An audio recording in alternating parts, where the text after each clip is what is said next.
He was black, well-dressed, polite, and humiliated before he could speak a word. They laughed at his ID, called security, and made sure everyone saw him as the problem. They judged him by his skin, not his stride, by the suit, not the substance, by their own bias, not the badge he wore. In the towering lobby of a billion-dollar empire, one man was treated like an intruder in a world he already owned. What happened next? It didn't just flip the script, it burned it. Before you see how justice unfolds, tell us in the comments where you're watching from. What would you have done if you were in his shoes? And if stories like this make you think twice, hit follow and share your voice. We're just getting started. Derek Cole stepped into the marble lobby of Halverson Enterprises with the calm confidence of a man who knew exactly where he was going. The building's architecture mirrored its purpose: cold, sharp, efficient. Sunlight spilled through floor-to-ceiling windows, casting long shadows across a space designed to impress. Derek moved with quiet ease, his dark tailored suit precise. He approached the front desk, where a young receptionist looked up from her monitor. Her eyes landed on the badge, then on his face, and she laughed. It wasn't a loud, belly-deep laugh, but it was enough to break the rhythm of the lobby, to make the security guard shift his stance, to turn Derek's presence into a punchline. She didn't ask his name, she didn't scan the badge. She simply tilted her head, curled her lips, and told him to step aside. He said nothing. He walked to the edge of the lobby where a slim alcove curved into the wall, just far enough from the desk to be forgotten, but close enough to stay visible. His shoulders stayed squared, posture straight, expression unreadable.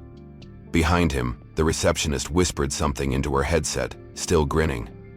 On the other side of the lobby, a young employee named Brent noticed he wore a lanyard with an intern badge and carried a coffee cup larger than his forearm. He pulled out his phone, opened the company's Slack camera shortcut, and hit record.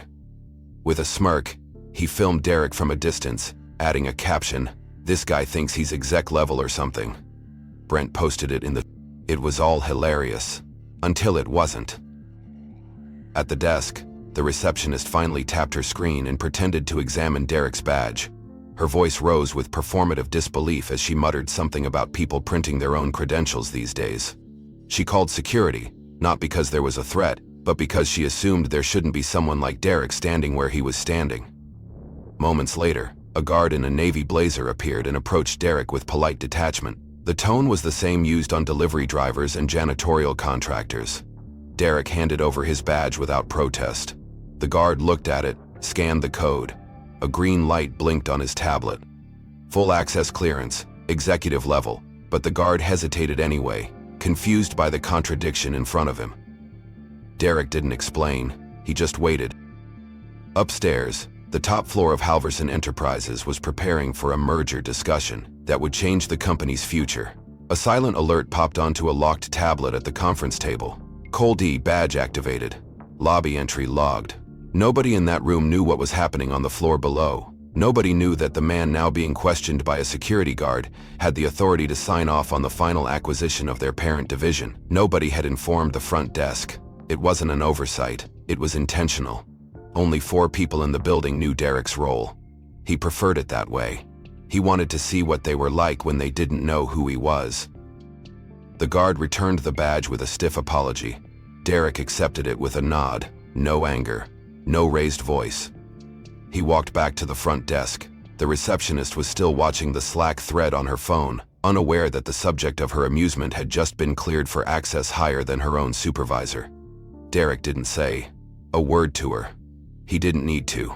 He stepped into the elevator, scanned his ID again, and pressed the button for the executive floor. The doors closed with a soft chime, and for the first time that morning, silence followed him without interruption. On the 28th floor, executives were about to learn the price of blind arrogance. Downstairs, Brent refreshed his Slack post, now trending among junior staff. Comments multiplied. Most were jokes. One mentioned how people don't know their place anymore. Another said, corporate cosplay is wild these days. None of them knew that the man they were mocking had controlling interest in the building they walked into every morning. Derek would let them have their jokes. For now, he had other things planned for the afternoon. "This floor is for executive access only," Gavin said, his voice clipped and rehearsed. Derek remained silent, letting the man talk. "You'll need to return downstairs and check in properly," he added, his hand already gesturing toward the elevator as if to preempt any protest. Derek simply reached into his jacket and tapped his badge against the wall-mount scanner. The panel turned green again. Gavin hesitated, but only for a moment before doubling down. "Regardless, we weren't notified. Please follow protocol." Derek didn't move. The tension thickened, sharpened by the implied message, "You don't belong here."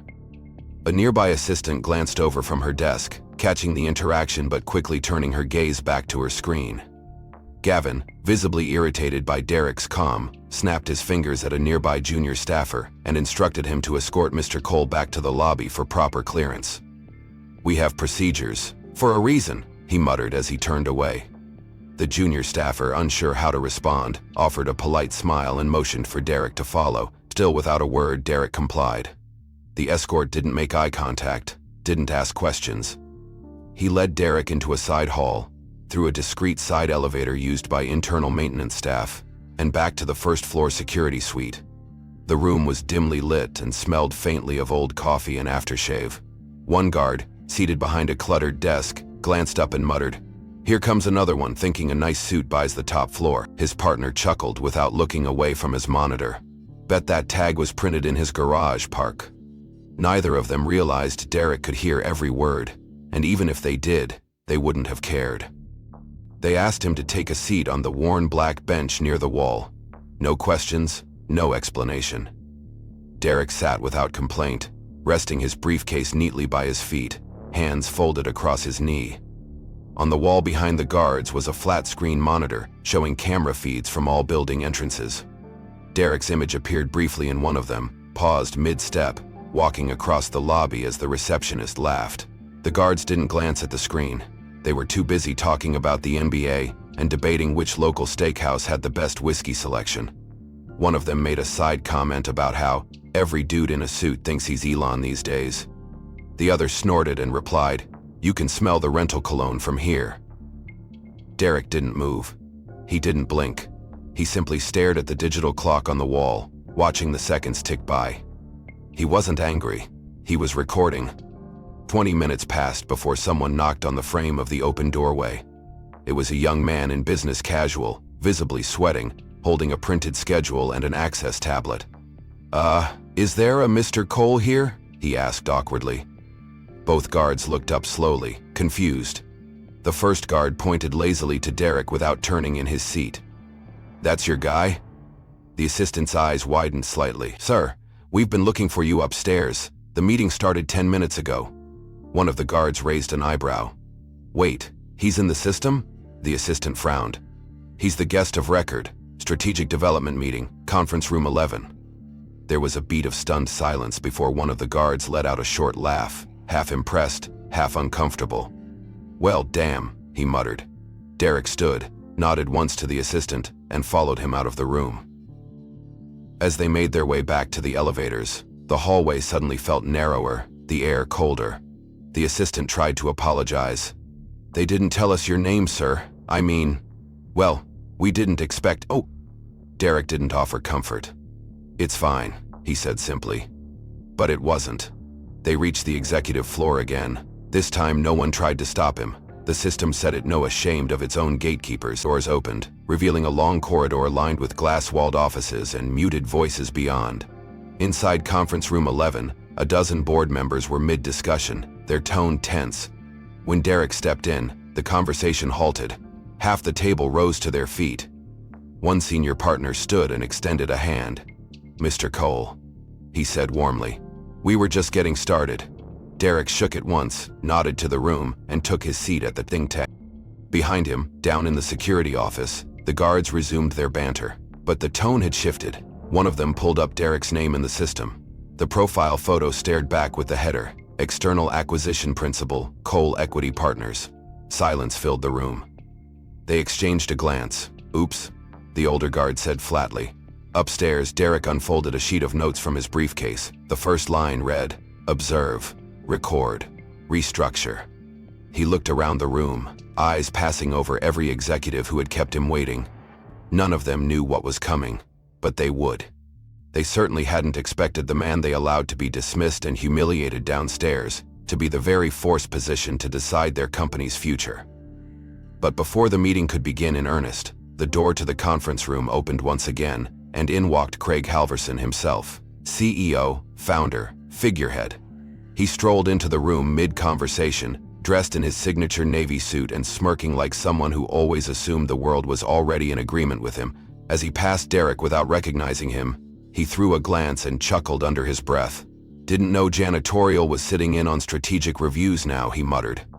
The room went still. Craig paused only when he noticed no one was laughing with him. The comment lingered in the air like smoke. Derek didn't move. His face remained unreadable. One of the board members cleared his throat, visibly uncomfortable, and mumbled something about introductions. Craig's eyes flicked around the table before they settled back on Derek. "Who's this?" he asked flatly.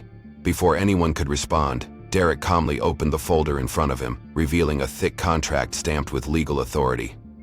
On the front page in crisp black letters was the Cole Equity Partners seal and the subject line, "Proposal for Strategic Acquisition, Halverson Enterprises." One of the partners spoke up carefully. "Craig, this is Mr. Derek Cole," he said.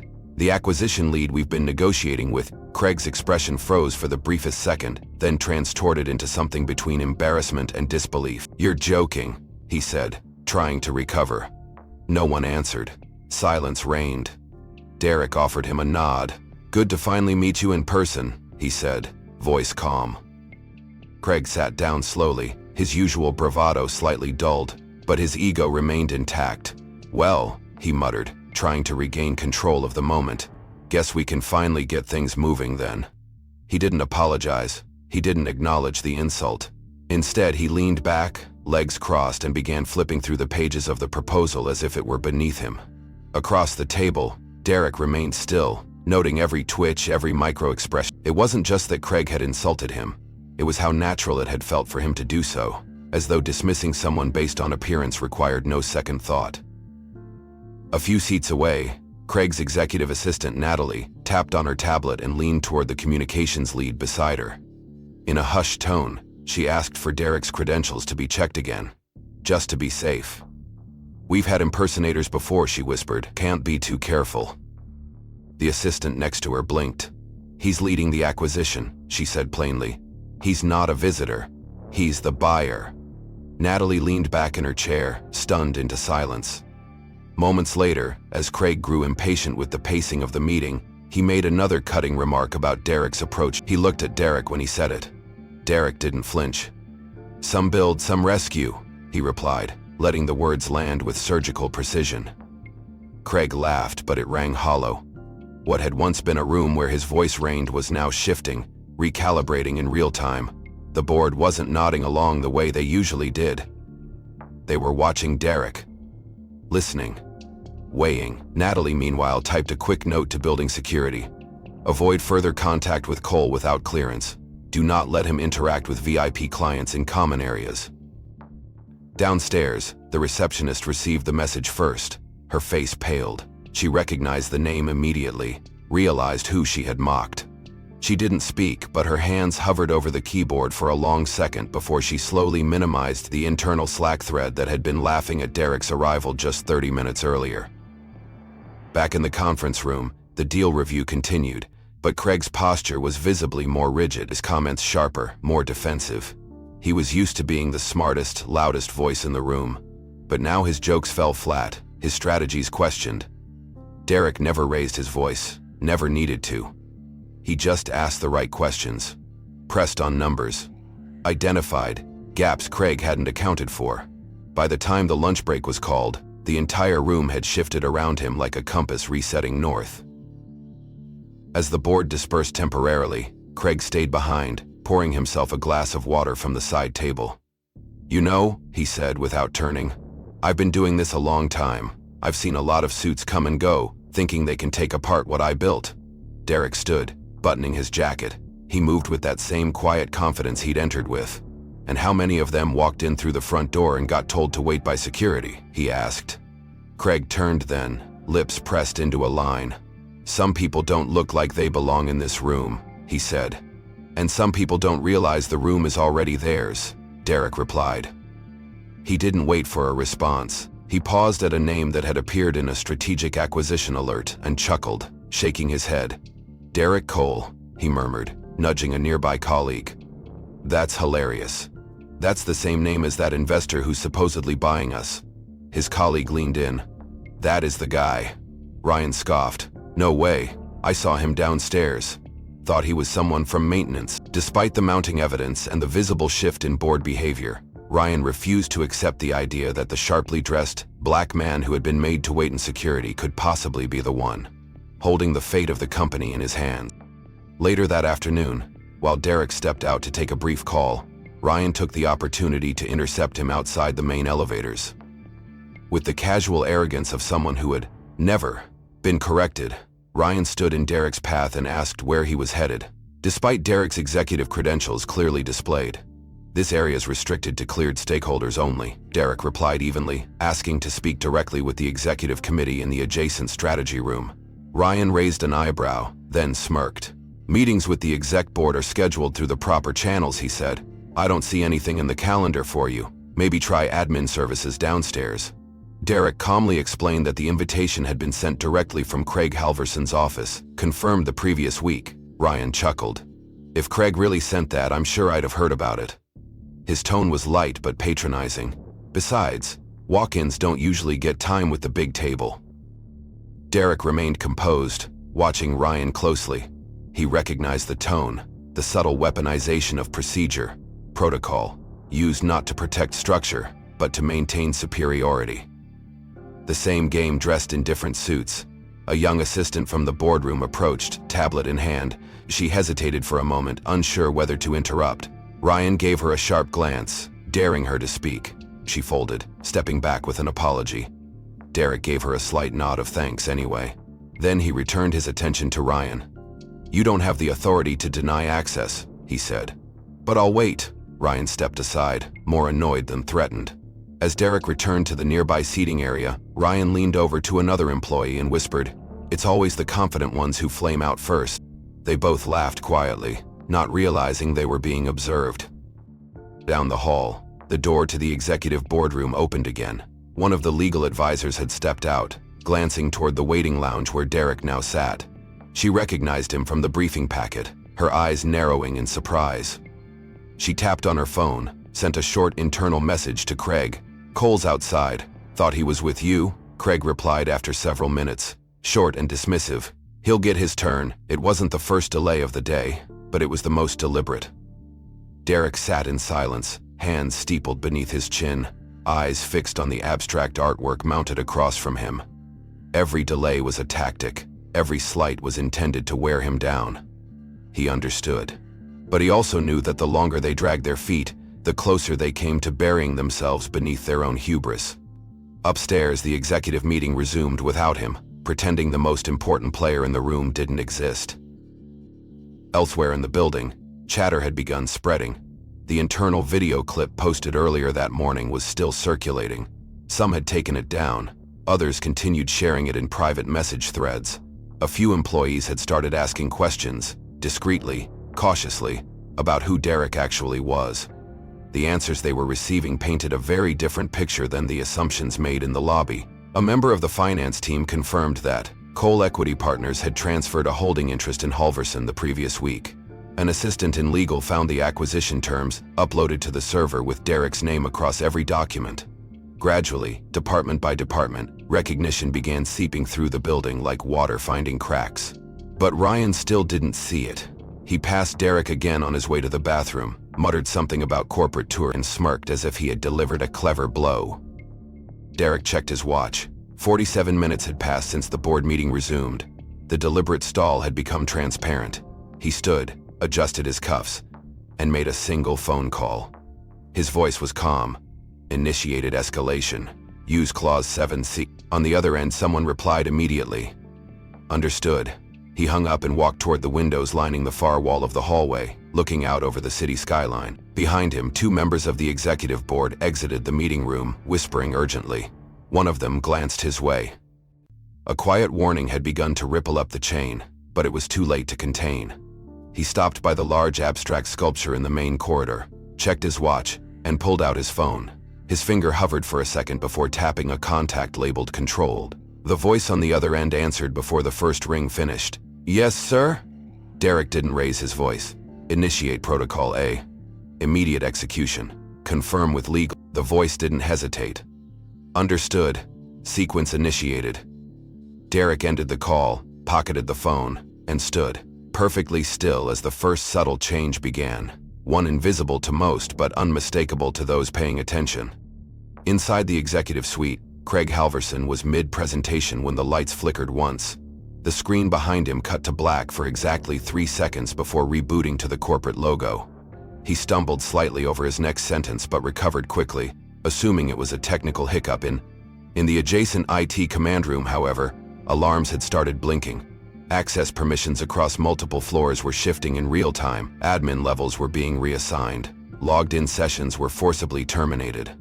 One engineer blinked, then muttered, "Someone just wiped and rebuilt the clearance architecture." His colleague leaned in. "That's a root-level protocol. There's no request logged white, then green, then shut down for a full 60 seconds before restarting." Phones buzzed on desks across the floor as user authentication systems revalidated every executive badge, except 3, which were denied access completely. One of them belonged to Ryan Keller. Downstairs, at the lobby reception, Lindsay stared at her screen in confusion. The guest registry reset. Her Slack feed disconnected. Her access to the executive server vanished. She tried to refresh, but the system bounced her to a login page she hadn't seen in over a year. Behind her, the security desk monitors blinked once, then restored to default settings. Every elevator, every badge, every security camera feed was now routing through an off-site node, one tied not to Halverson's server, but to a neutral third party with full compliance certification, Cole Equity Partners' digital control framework. At that exact moment, a message pinged across all senior leadership inboxes. Security Protocol A engaged, rerouting for compliance review, do not override. Craig's voice faltered. "What the hell is Protocol A?" he asked aloud. Silence followed. No one in the room answered. Derek returned to the hallway outside the conference room and was met by the head of legal and the director of operations, both pale, both clearly aware something was wrong. "Mr. Cole," the legal counsel began, "we weren't expecting system-wide changes today." Derek met her gaze evenly. "I gave your board 2 weeks. The deadline passed this morning." The operations director interjected nervously, "That we haven't finalized the transition." Derek nodded. "That was a choice, not mine." At that moment, every employee received a company-wide notice. "Transition Authority handoff in progress. Department heads prepare for status audit." The words were cold, automated, and absolute. Craig, now pacing inside the boardroom, realized he no longer had access to the financial dashboard. His assistant rushed in and whispered. Craig's face darkened. "Call it 2, now." Back in the lobby, the security guard attempted to log a manual override and was met with a prompt that read, "Administrative privileges suspended." Derek passed by the front desk without a word. He didn't need clearance anymore. The system recognized him now not as a guest, but as the root. Every executive who had brushed him off, misjudged him, they had all just lost their place in the hierarchy they thought they controlled. A moment later, the internal employee directory updated to reflect new executive tiers. Derek's profile had moved from external advisor to interim director strategic operations. Notifications rang out across dozens of devices. Conference calls were interrupted. Subnets rerouted to encrypted drives owned by Cole Holdings. Someone in the accounting department gasped out loud. "We're under audit," she whispered. No one in the room disagreed. By the time Craig received confirmation that the system could not be reversed without Cole's authorization, it was too late. He stood at the window, staring down at the city like it might offer answers. Behind him, the boardroom had emptied. Members were taking calls, texting staff, trying to gather clarity in a structure they no longer recognized. In the silence, Craig turned and faced the room where his authority had once gone unquestioned. The weight of his mistake landed not with a crash, but a slow, irreversible shift. Her screen flashed with dozens of access pings, everyone traced to Cole Equity Partners, all fully authorized. She opened the ownership disclosure file again, scrolling to the controlling interest column. Her eyes stopped at one line. Derek M. Cole, Managing Director, Cole Equity Holdings, 51% Transitional Authority. Her fingers hovered above the keyboard. She read the name 3 times before leaning back in her chair. Inside her glass walls, the office still hummed, barely. Phones rang unanswered, emails bounced back. The infrastructure was collapsing and nobody at the top seemed to realize just how far the ground had shifted beneath them. Meanwhile, in the corner conference room, Craig Halverson stood surrounded by his closest allies, department heads, legal counsel, and 2 remaining board members who hadn't fled to handle damage control. His face was flushed, not from embarrassment but from disbelief. "This is a bluff," he barked, pacing the length of the room. "A hostile play, a smokescreen." He pointed toward the locked tablet in front of him. "Anyone with enough capital can forge digital handover logs." He ignored the fact that no one else spoke. Even Natalie, his trusted assistant, had grown silent. The longer he ranted, the more obvious it became he wasn't denying the reality, he was trying to overpower it. He snapped toward legal. "Get me a freeze order. Emergency injunction. I want to know who let him in." Across the hall, Erica stepped out of her office with a folder clutched tight to her chest. Her heels echoed on the tile floor as she marched toward the corner room. No one stopped her. She opened the door without knocking, stepped inside, and laid the folder on the table in front of Craig. "You need to see this," she said simply. Craig didn't even look at it. "If this is another forged signature, I swear it's from our legal vault. Verified by DocuSeal. Tambled." "You signed it, Craig." That silenced the room. She flipped open the folder to a page labeled Contingency Buyout Trigger, Clause 7C. The signature at the bottom was unmistakable. Craig's voice dropped. "This was provisional," he muttered. "It was never meant to execute." Erica stared at him. But Craig wasn't done. He straightened his tie, squared his shoulders, and pointed toward the digital whiteboard on the wall. "That man walked into our building like he owned it. But he doesn't. Not yet. This is still our house, our staff, our system." The legal director whispered something into his ear. Craig shook his head violently. "I don't care if the system says it, he can't just declare control. You don't conquer a company by walking through the front door. With that means, with still," his voice was rising now, frantic.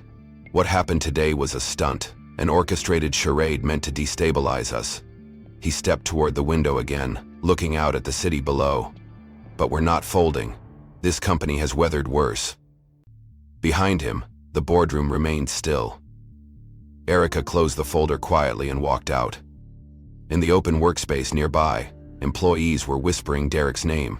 His profile had updated again, now including a photo, office location, and executive biography. Someone printed it out and tacked it to the bulletin board next to HR. Someone else uploaded the earlier Slack clip to a private archive, replacing the mocking caption with a single line. "You never know who you're looking at." The atmosphere inside the building was now a blend of shame and awe. Derek hadn't raised his voice once. He hadn't demanded attention. He had simply waited for them to finish unraveling themselves. And now, one by one, they were realizing the truth, not just about who he was, but about what he had allowed them to reveal about themselves. Back in the executive lounge, Craig's voice could still be heard, though now more subdued. "We just need time," he said. "Stall him, make noise, leak something to the press if we have to." Natalie spoke up quietly. "He doesn't need the press, Craig. He has the contracts. The power's already changed hands." Craig didn't respond.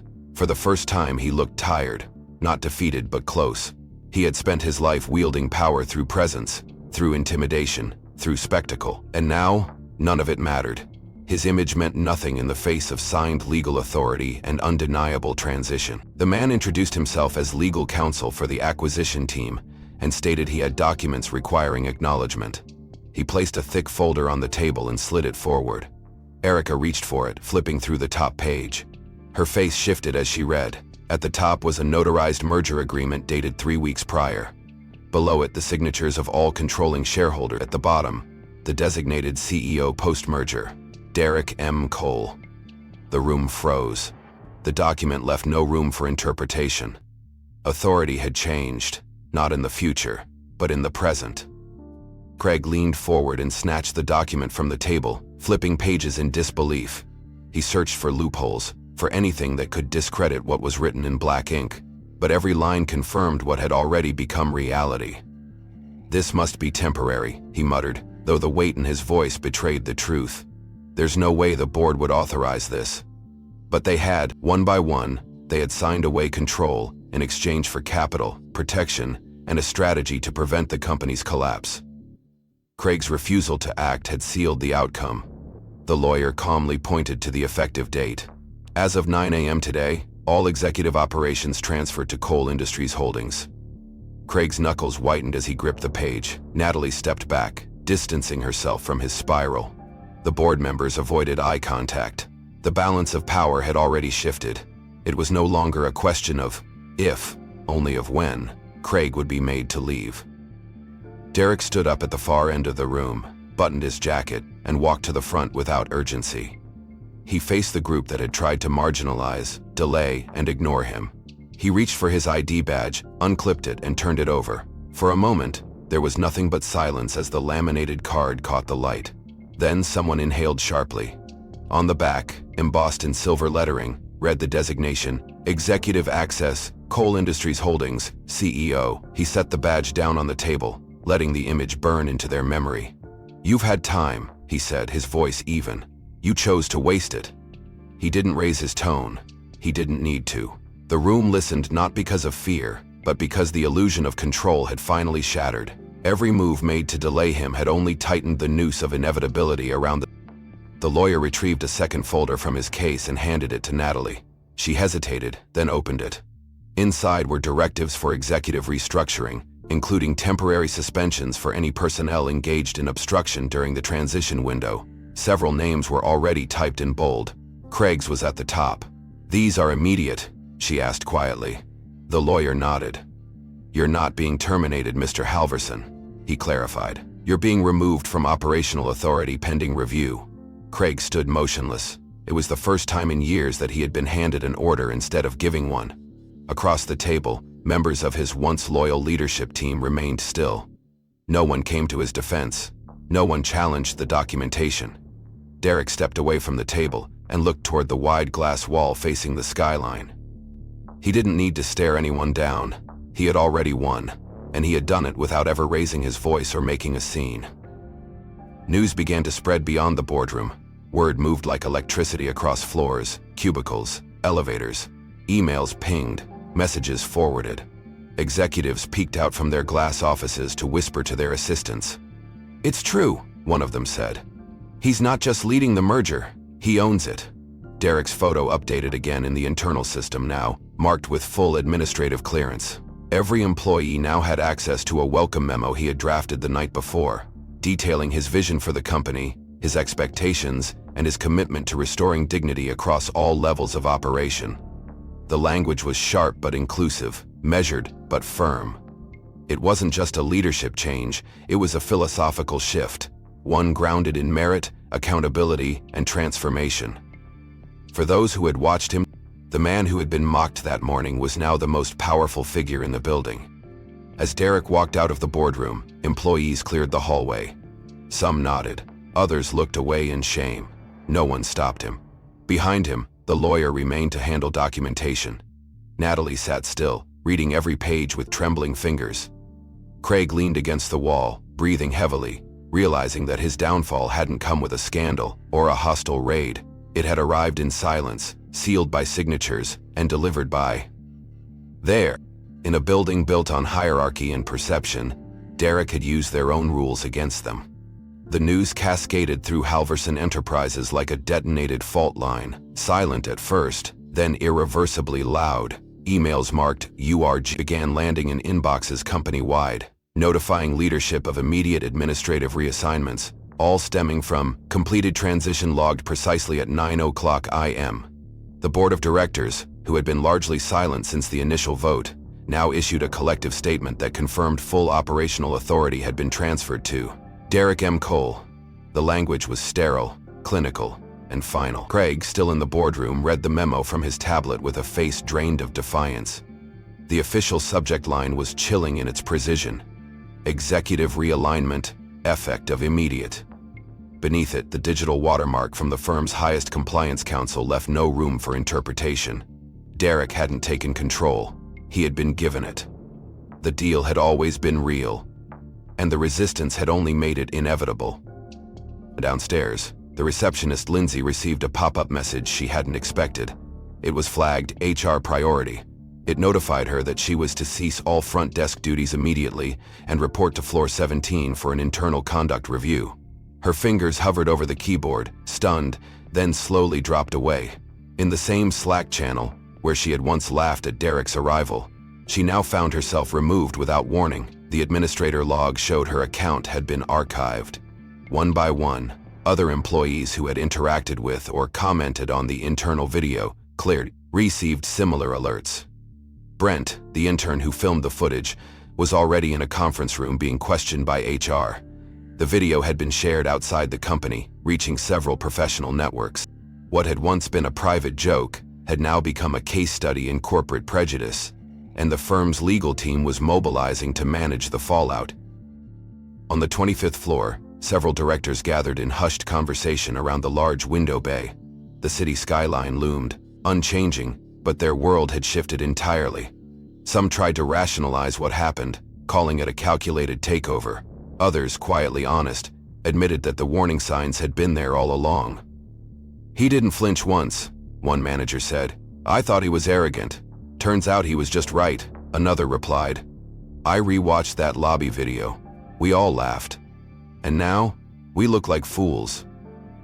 One by one, they began deleting messages, clearing private threads, sanitizing inboxes. But it was too late. The system's internal monitoring had already captured the chain of behavior tied to each employee account.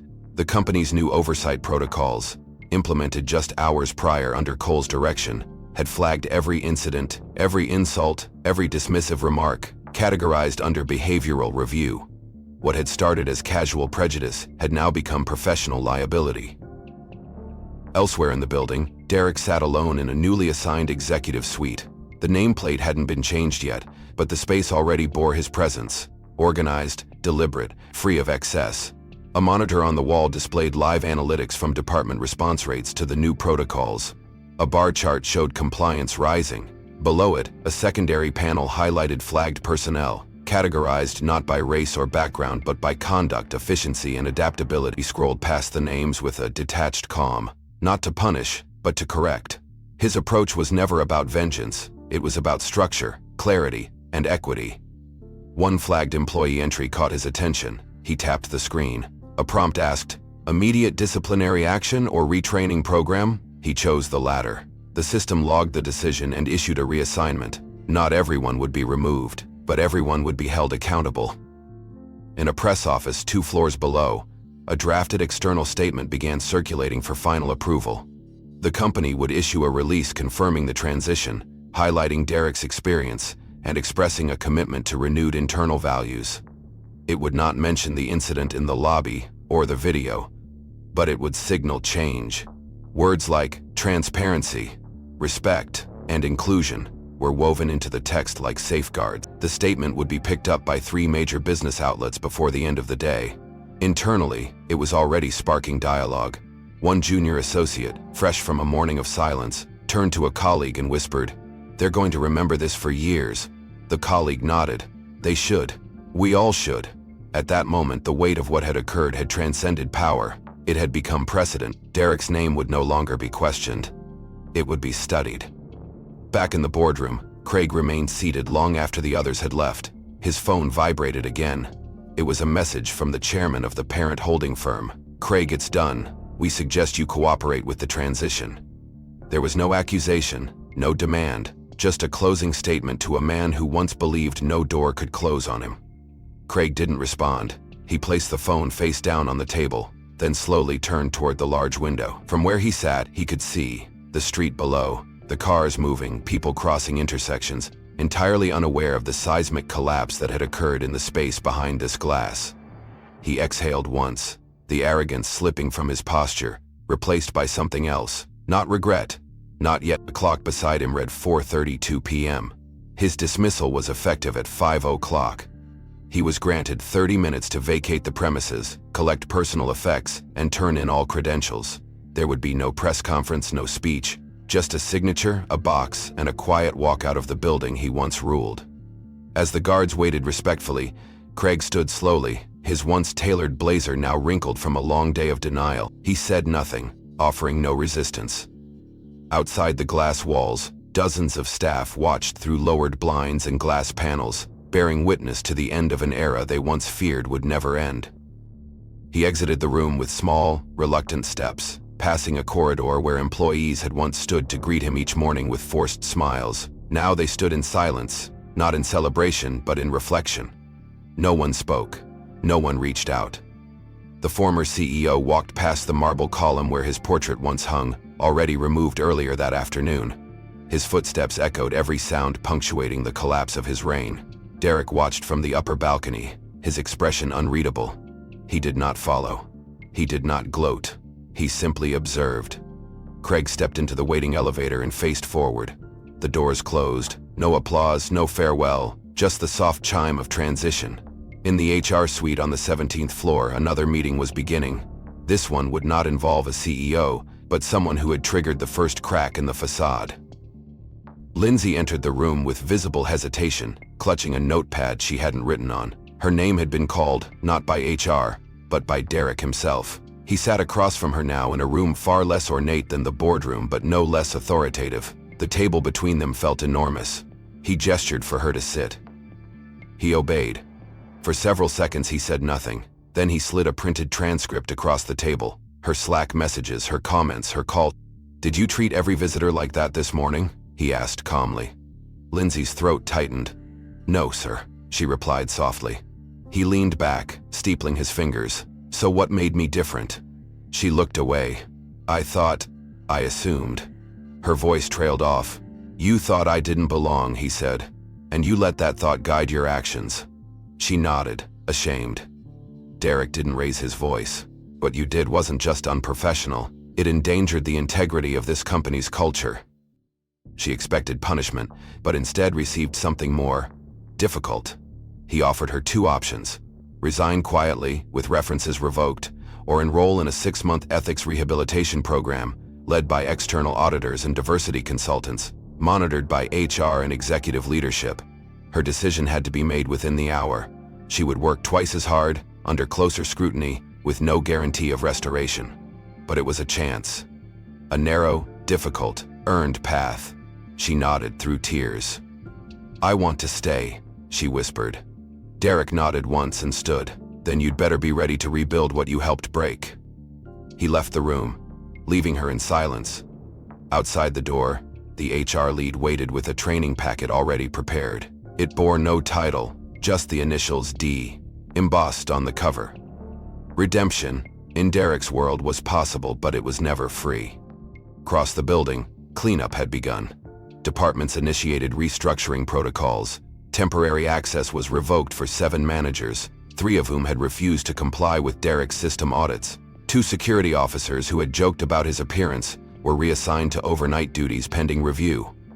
IT staff finished redirecting all server activity to encrypted channels now owned by Cole Holdings. Offices were cleaned, badges reissued, databases updated.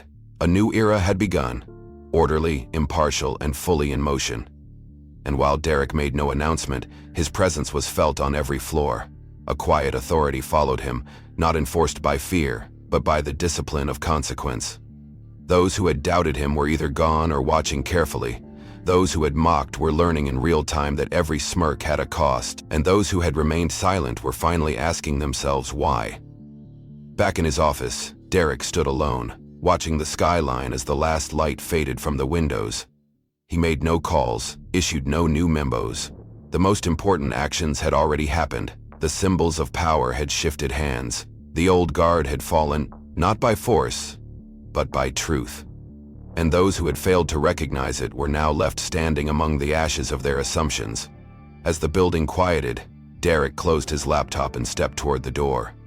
Autumn returned with quieter winds and softer mornings, and with it came the slow rebuilding of what Halverson Enterprises used to be.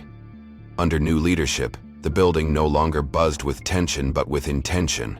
Departments moved in sync, voices held purpose, and people, regardless of background, found their place without having to justify. In the main lobby, Lindsay returned after 6 months of required rehabilitation, not to her former desk but as a supporting coordinator in client integrity, a role earned through growth, not privilege. Her posture had changed, her tone more careful, her words more intentional. She requested a meeting with Derek on her first day back. He agreed, quietly, without ceremony. She stood before him not as an employee seeking favor, but as a person seeking truth. With tears barely restrained, she apologized for judging what she didn't understand. Derek listened patiently. When she finished, he responded with only a few words. "Use this to become better than who you were." She took those words with her, repeating them each time she trained a new staff member, taught her first ethics seminar, caught herself about to assume the worst in someone. She never again introduced herself without remembering how quickly appearances could deceive. Meanwhile, Derek remained focused not on the past but on the machinery of the future. Under his leadership, Halverson not only recovered but exceeded projections within its first fiscal year. Revenues climbed, retention stabilized, investor confidence surged. More importantly, a culture of accountability replaced fear. Policies weren't just written, they were practiced. Promotion paths opened for those who had long been overlooked. Evaluation systems became blind to pedigree and sharp on performance.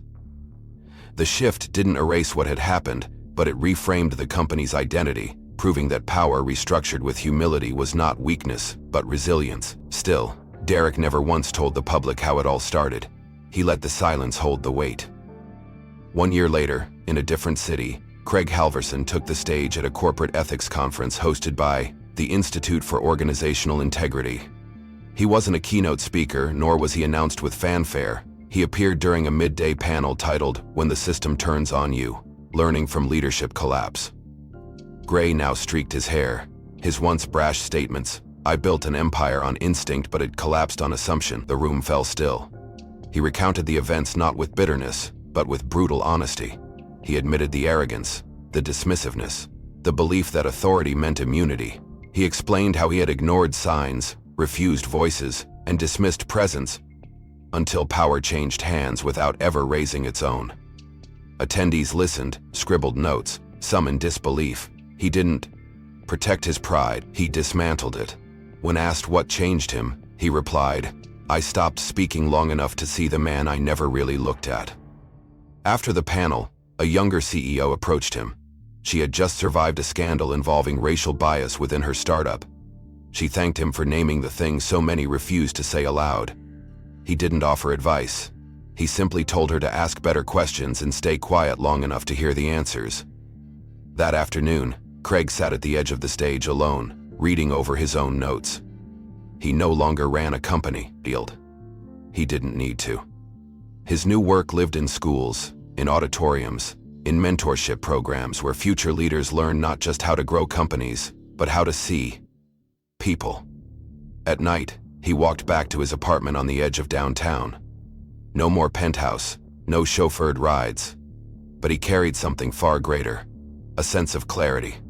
For the first time in years, he didn't need to be the loudest man in the room. He had finally learned to listen, and that was more than enough. Derek never attended the conference. He didn't need to. But he received a letter in the weeks that followed, handwritten, dated, and unassuming.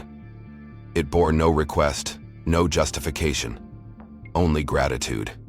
Craig had written plainly, acknowledging the man he had once dismissed and thanking him for not returning cruelty with cruelty. Derek read the letter once and placed it in a drawer beside the window, where the city lights stretched into the hidden. He didn't reply. He didn't need to. Redemption wasn't a transaction, it was a journey, and it was not his to finish for anyone else. What mattered was, the path had begun. In the very building that once denied him entry, he now hosted open forums on leadership and equity. The same floor where he had been stopped by security now bore his portrait with a quote beneath it. "Respect isn't given by title, it's proven in how we treat those we don't expect to need." Outside, the seasons shifted again. A new group of interns arrived, walking through the same glass doors where Lindsay once laughed and Brent once filmed. But now they were met by guides who knew better. The memory of what had happened hadn't faded, it had matured. It had grown into a living system of checks, awareness, and unshakable integrity. Derek walked through the lobby one morning and paused briefly. He looked at the new receptionist, who smiled and greeted him by name without checking credentials. He nodded, stepped into the elevator, and let the doors close behind him. No more proving, no more explaining. Earned and enduring. And as the elevator rose toward the top floor, the city bathed in sunrise, he knew the work wasn't over. But the message had landed. Justice, when quiet and just, doesn't shout, it stands. And if this story moved you, make sure to follow for more cinematic tales of justice and redemption. Tell us, what moment hit you the hardest, and where in the world are you watching from? Drop your thoughts in the comments. We read every single one. The story isn't over. It's just the beginning of a new conversation. Join us.